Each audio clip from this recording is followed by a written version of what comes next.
and we were independent and strong. That we were a force, especially in New York. You know, there was radio to support it.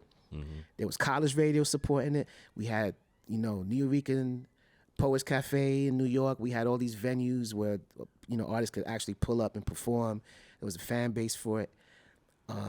So we were thriving, and then a lot of the records that we were selling independently they were doing really well. We were selling a lot of units. We would drop like our first record, Beyond Real, we sold like 10,000 copies of a single. Damn. And we were pushing records in Japan. That record and the first two remixes I did in 96, 95, 96, Stakes is High for De La Soul, Das Effects, Microphone Master, J Live, who was independent at the time. Those were like the first 3-4 joints. Okay. Japan ate those records up, and the UK, London, ate those records up, and those were my first two international trips, literally. Japan and then London the next year. Very dope. So that started a whole other journey for me. Like, is it important that DJ Spinna is still a producer, or, you know, because for the sake of, you know what I mean? Like, what does production rank for you now? Like, was it more important back then during the heyday or now? I think I've always thought that production is the next best step for any DJ if they can grasp that creative platform of making records, because it does carry your name forward and does, you know, help you to build a brand. Yeah. And I think making records is just as important. Okay.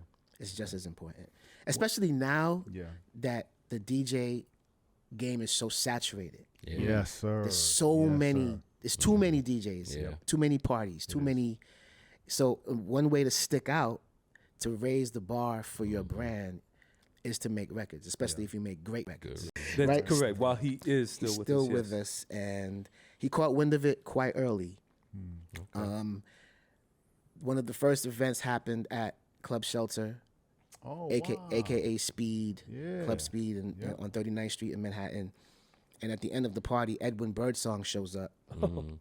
That's crazy. And he introduced himself to me, and he was like, man, I was just with Stevie Wonder. He heard about the party, but he couldn't make it. But I'm going to call him. He wants to say what's up. That kind of really, that was affirmation. You know what I'm saying? And that led to... You that put that on my headstone. Stevie Wonder told me to keep doing it. Keep doing it. Right. For those of you that have never attended, I've been to several of them. Yeah. It is truly a spiritual experience. The second that Az comes on, everybody for sure is on a whole nother planet. And it has nothing to do with any, at least for me, any type of pharmaceutical extractions, as Stevie said in one of his songs. It is the music. And so I think for Spinna, the relationship between the two of them, Spinna wants to make sure that the crowd has elevated experience. If you've ever been to see Stevie in concert, Stevie is all about love and you know, about your fellow man and taking this thing up a notch. It's, and when Stevie shows up, it's just crazy.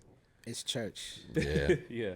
What are your most enjoyable parties, if you will? Is it anything, or cities or countries? Is there like a top 5 that stands out to you? Like, we're like, damn. We talked about this. You know, I'll never forget that, or this was the shit. Like, what stands out for you? Can you say it without anybody getting butthurt?